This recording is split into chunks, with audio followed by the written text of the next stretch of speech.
लोग भाई ये हमारे प्राइम मिनिस्टर साहब को या फिर हमारे देश को ये कह रहे हैं, हमारी आर्मी को कह रहे हैं कि बस पीछे मुड़ गए, बस इतना ही जोर था, करते तो ढंग से करते। अब अमेरिका दोस्तों मैं फिर से लेकर आ गया हूँ आप सभी के लिए यूट्यूब से रिलेटेड काफी सारी इंपॉर्टेंट न्यूज। तो वीडियो को एंड तक जरूर देखना। तो hello guys, this is news stand. तो चलिए गाइस, सबसे पहले बात करते हैं इंडिया और पाकिस्तान के बीच में चलने वाली वॉर के बारे में। आप सभी को पता ही होगा कि 7 मई से कल तक इंडिया और पाकिस्तान की काफी सीरियस फाइट चल रही थी। लेकिन कल अचानक से अमेरिका के प्रेसिडेंट की तरफ से एक ट्वीट सामने आता है जिसमें वो बोलते कि इंडिया और पाकिस्तान के बीच में सीज़फायर हो गया, जिसकी वजह से अब कोई भी देश एक दूसरे पर अटैक नहीं करेगा। यानी कि डोनाल्ड ट्रंप ने हिंदुस्तान और पाकिस्तान के बीच में आकर दोनों की फाइट को शांत करा दिया था। हालांकि भारतीय सरकार ने कुछ कंडीशन के साथ इस चीज को एक्सेप्ट तो कर लिया था, लेकिन उसके बाद भी पाकिस्तान की तरफ से इंडिया के बॉर्डर पर काफी सारे ड्रोन हमले देखने को मिले थे, जिससे ये साफ हो जाता कि पाकिस्तान की तरफ से सीज़फायर का उल्लंघन किया गया था। भारत और पाकिस्तान के डीजीएमओज के बीच जो पिछले कुछ दिन से चल रही सैन्य कार्रवाई को रोकने का समझौता आज शाम को हुआ था, पिछले कुछ घंटों से इस समझौते का पाकिस्तान की ओर से घोर उल्लंघन हो रहा है। भारतीय सेना जवाबी कार्रवाई कर रही है और इस सीमा अतिक्रमण से निपट रही है।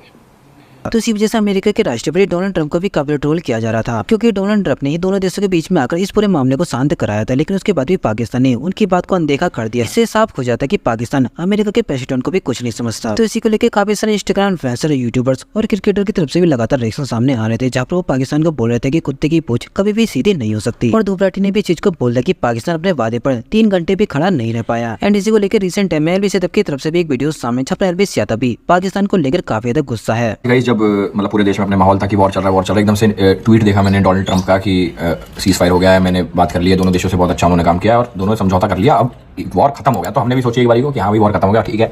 कई भाई ट्विटर पर हो रहा है वॉर को खत्म कर दिया, वॉर को खत्म कर दिया। भाई देखो, सही बात तो ये है कि वॉर ना हो उसमें ज़्यादा भलाई है।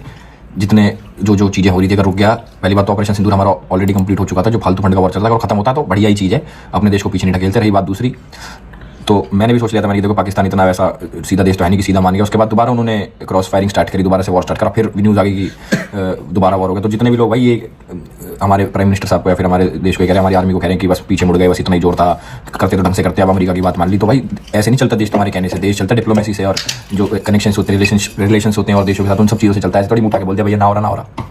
तो जो डिसीजन लेते हैं टॉप लेवल गवर्नमेंट एजेंसीज वाले, वो सही होता है, हमारे भले के लिए लेते हैं सब चीज़ देख वाक के, ऐसे थोड़ी किसी चीज़ का नुकसान है उसमें हाँ ली। तो ठीक है भाई, अपना ध्यान रखो, और गद्दारों पे भरोसा तो पहले भी ना था, मैं ना कल होगा। बाकी दोस्तों, वीडियो में आगे बढ़ने से पहले आप सभी छोटी सी रिक्वेस्ट है, हमारे चैनल को लगभग 1 साल कंप्लीट हो गए हैं, लेकिन अभी तक हमारे चैनल पर 1000 सब्सक्राइबर पूरे नहीं हुए हैं। तो प्लीज हमारे चैनल को सपोर्ट कीजिए और चैनल को 1000 सब्सक्राइबर तक पहुंचाने में हमारा साथ दीजिए, क्योंकि आगे बढ़ने के लिए हमें आपका साथ चाहिए। एंड दोस्तों, इंडिया पाकिस्तान की इसी वॉर के बीच में काफी सारे बॉलीवुड सेलिब्रिटी को भी ट्रोल किया जा रहा है, क्योंकि उन्होंने लगातार इस वॉर के बीच में एक भी ट्वीट या फिर अपना रिएक्शन नहीं दिया। हालांकि इस बीच में सलमान खान का रिएक्शन तो सामने आया था, लेकिन उस ट्वीट की वजह से उन्हें काफी ज्यादा हेट मिलने लगा, जिसकी वजह से उन्हें वो भी डिलीट करना पड़ा। जिसका रीजन ये था कि सलमान खान ने फाइट के वक्त कोई ट्वीट नहीं करा, लेकिन उसके बाद जब वॉर एंड हो गई तब वो ट्वीट कर रहे थे। और इसी वॉर के बीच में अमिताभ बच्चन के ये ट्वीट भी काफी ज्यादा वायरल गए थे, जहाँ पर वो एक अजीब तरीके का नंबर लिखते हैं। हालांकि उस टाइम पर इन कोड का मतलब तो समझ में नहीं आया, लेकिन रिसेंटली उन्होंने इस कोड का मतलब समझा दिया है। अमिताभ बच्चन ने इस ट्वीट के अंदर पहलगाम में होने वाले इंसिडेंट को एक कविता का रूप दिया है। और दोस्तों, इंडिया और पाकिस्तान की इसी वॉर के बीच में कल रात पाकिस्तान के प्रधानमंत्री की तरफ से रिएक्शन सामने आया, जहाँ पर वो बोलते हैं कि हम इस वॉर को जीत गए, यानी कि बिना किसी प्रूफ के